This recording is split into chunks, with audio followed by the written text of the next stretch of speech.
ఈ నెల 18వ తారీఖున గౌరవ ఎక్స్సీఎం గారు రెంటపాళ విలేజ్ సత్తెనపల్లి రూరల్ మండల్కి ఈ కొర్లకుంట నాగమల్లేశ్వరరావు గారి విగ్రహావిష్కరణకు రావడం జరుగుతుందని చెప్పి నిన్న సాయంత్రం సుమారు 4 గంటల ప్రాంతంలో సత్తెనపల్లి నియోజకవర్గ వైఎస్ఆర్సీపీ నియోజకవర్గ ఇన్ఛార్జ్ అయినటువంటి గజ్జల సుధీర్ భార్గవరెడ్డి గారు మాకు ఒక రిక్విజిషన్ ఇవ్వడం జరిగింది. ఆ రిక్విజిషన్లో పూర్తి సమాచారం లేకపోవడం వల్ల మాకు కావాల్సినటువంటి పూర్తి సమాచారం ఇవ్వమని చెప్పి వారికి మళ్ళీ మేము కోరడం జరిగింది. దానికి సంబంధించినటువంటి డీటెయిల్స్ ఎందులో ఇవ్వాలనేటువంటి ఫామ్స్ కూడా వారికి ఇవ్వడం జరిగింది. కానీ ఇప్పటివరకు ఇంకా మాకు ఆ సమాచారం ఇవ్వలేదు. ఇందులో మేము అడిగిన వాటిలో ఎంతమంది వాళ్ళు ఇచ్చిన రిక్విజిషన్లో హ్యూజ్ క్రౌడ్ వస్తారని చెప్పి మెన్షన్ చేయడం జరిగింది. ఎంతమంది రావడానికి ఆస్కారం ఉంది, అక్కడ ఏ విధమైనటువంటి క్రౌడ్ ప్లానింగ్ చేస్తున్నారు, ఆ చుట్టూ ఉన్నటువంటి ఫీల్డ్స్ ఓపెన్ ఫీల్డ్స్ ఉన్నాయి కాబట్టి బ్యారికేడింగ్ అనేది ఏ విధంగా ఉంది, అట్లాగే ఈ 76 కిలోమీటర్ సుమారు తాడేపల్లి నుంచి ఈ ప్రపోజ్డ్ ప్లేస్కి ఉంది. పల్నాడులో సుమారు 19.5 కిలోమీటర్స్ ఆఫ్ స్ట్రెచ్ ఉంది. ఈ లాంగ్ జర్నీ ఏ విధంగా చేస్తున్నారు, ఎవరెవరు ఈ ప్రోగ్రామ్ని పూర్తి బాధ్యత ఇక్కడ తీసుకుంటున్నారు, ఎన్ని వెహికల్స్ వచ్చే అవకాశం ఉంది, ఇటువంటి డీటెయిల్స్ అన్నీ కూడా అడగడం జరిగింది. వాటికి సంబంధించి ఇప్పటికింకా మాకు ఎటువంటి సమాచారం వాటి నుంచి రాలేదు. అయితే ఈ ప్రోగ్రామ్కి సంబంధించి సత్తెనపల్లి డిఎస్పీ గారు, కన్సర్న్ ఆఫీసర్స్ అందరూ కూడా ఆ ప్రదేశాన్ని కానీ మొత్తం ఏదైతే ప్రపోజ్డ్ రూట్ ఉందో అంతా కూడా వెరిఫై చేయడం జరిగింది. వెరిఫై చేసి కొన్ని ఏవైతే దీనికి సంబంధించి ఉన్నాయో వాటిని సబ్మిట్ చేయడం జరిగింది.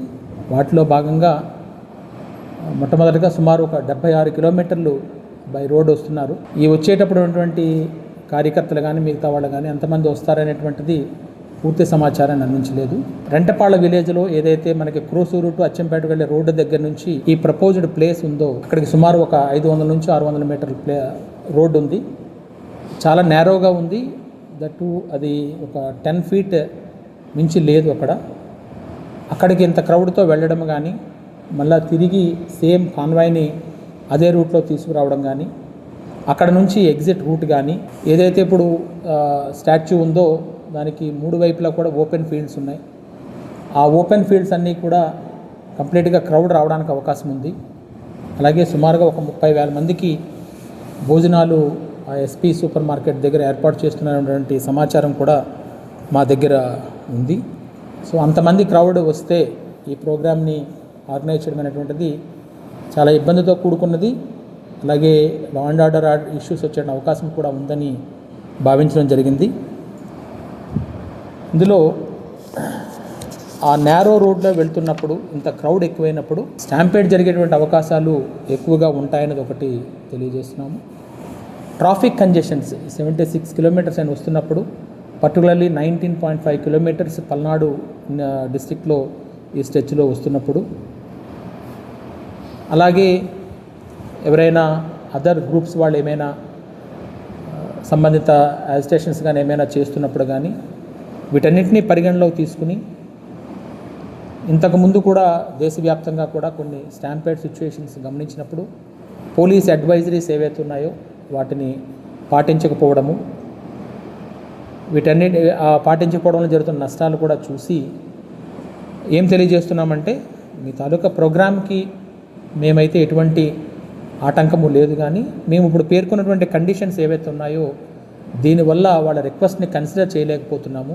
సంవత్సరం క్రితం తెలుగుదేశం ప్రభుత్వం ఏర్పడిన వెంటనే, చంద్రబాబు నాయుడు గారు ముఖ్యమంత్రి అయిన వెంటనే రెంటపాళ్ల గ్రామానికి సత్తెనపల్లి నియోజకవర్గంలో ఉప సర్పంచ్ అయిన నాగమల్లేశ్వరాన్ని పోలీసులు చిత్రహింసలు పెట్టి, మరుసటి రోజే కౌంటింగ్ అయిపోయిన మరుసటి రోజే చిత్రహింసలు పెట్టి, నీకేం పని వైఎస్ఆర్సీపీ, నువ్వు కమ్మావైతే వైఎస్ఆర్లో ఎలా ఉంటావు అనరాని మాటలు అతన్ని అన్యాయంగా అతనికి ఆత్మక్షోభ చేపించారు. పాపం కుర్రవాడు ఎమోషనల్ కాబట్టి ఆత్మహత్య చేసుకున్నాడు. ఆ కుటుంబాన్ని పరామర్శించడానికి జగన్మోహన్ రెడ్డి గారు రేపు సత్తెనపల్లి నియోజకవర్గం రెంటపాళ గ్రామానికి వస్తున్నారు. మరి ఎవరైనా సరే ఈ దేశంలో ఎక్కడికైనా పోవచ్చు, జగన్మోహన్ రెడ్డి గారు వస్తుంది వాళ్ళ కుటుంబాన్ని పరామర్శించడానికి, ఆ యువకుడికి సంతాపం తెలియ ఘనమైన నివాళులు అర్పించడానికి. దానికి అనేక ఆంక్షలు ఈ ప్రభుత్వం, పోలీసు వారు. ర్యాలీలు ఉండకూడదంట, మైకులు ఉండకూడదంట, ఎవరు పెట్టట్లేదే. ఎవరికి వాళ్ళు స్వచ్ఛందంగా వైఎస్ఆర్సీపీ నాయకులు, కార్యకర్తలు, జగన్మోహన్ రెడ్డి గారి అభిమానులు ఆయనతో పాటు అక్కడికి పోతారు. సరే, పోవడానికి బైకుల మీద రావచ్చు, కార్ల మీద రావచ్చు, ఆటోల మీద రావచ్చు. అలా కాకుండా వినూత్నంగా మొట్టమొదటిసారి ఆంధ్ర రాష్ట్రంలో అందరు ట్యాక్సీ యజమానులకు ఫోన్ చేసి, మీరు కనుక ఎవరికన్నా బండ్లు ఇస్తే సీజ్ చేస్తాం, ఎక్కడన్నా సరే ఆటోలు నడిపితే ఆటోలని సీజ్ చేస్తామని భయభ్రాంతులు గురి చేస్తున్నారు. ఒకటే చెప్తున్నా, ఇది మంచి పద్ధతి కాదు. ఎవరు ఎక్కడికైనా పోవచ్చు, ఏదైనా మాట్లాడచ్చు. ఎవరం కూడా ఇక్కడ గొడవలు జరిగే పరిస్థితి ఎప్పుడు జగన్మోహన్ రెడ్డి గారు తీసుకురారు. దానికి ఉదాహరణమే మొన్న పోయిన వారం పొదిల్లో 40,000 మంది వచ్చారు పొగాకు రైతుల కొరకు జగన్మోహన్ రెడ్డి గారు వెళ్తే, ఒక్క వెహికల్ పెట్టకుండా. కానీ 20 మందిని తెలుగుదేశం చిన్న చిన్న కార్యకర్తల్ని, ఆడవారిని పెట్టి వాళ్ళకి 200 మందిని పోలీసులు పెట్టి రాళ్ళు తీసిరారు. అంటే ఉద్దేశం ఏంటి? ఎవరో ఒకరిని గొడవ చేయించాలి. ఆ 20 మందిలో ఎవరికన్నా తీవ్రమైన గాయాలు జరిగితే చూడు కొట్టారని చంద్రబాబు నాయుడు గారు చూపెట్టడానికి, తన కార్యకర్తల ప్రాణాలే పణం పెట్టుకొని చిల్లర రాజకీయం చేస్తుంది ఈరోజు తెలుగుదేశం ప్రభుత్వం. కానీ రేపు చెప్తున్నాం, ఖచ్చితంగా జగన్మోహన్ రెడ్డి గారు ఎక్కడ సభ లేదు, ఎక్కడ మీటింగ్ లేదు, ఆయన పరామర్శించడానికి వస్తున్నాడు. పల్నాడులోని ప్రతి వైఎస్ఆర్సీపీ కార్యకర్త, నాయకుడు కదిలి రావాలి. బస్సు మీద వస్తానా, కారు మీద వస్తానా, ఆటోలో వస్తానా, బైక్ మీద వస్తానా, నడుచుకుంటూ వస్తానా, పాక్కుంటూ వస్తానా, ఖచ్చితంగా రేపు 10 గంటలకల్లా సత్తెనపల్లిలో ఉంటాడు మీ కాసు మహేష్ రెడ్డి అని తెలియజేస్తున్నాను. అలాగే ప్రతి కార్యకర్త, నాయకుడు కూడా కదిలి రండి. శాంతియుతంగా మనం జగన్మోహన్ రెడ్డి గారితో పోయి మన తమ్ముడు నాగమల్లేశ్వరరావుకి ఘనమైన నివాళులు అర్పిద్దాం. అమర్ రహే నాగమల్లేశ్వరరావు.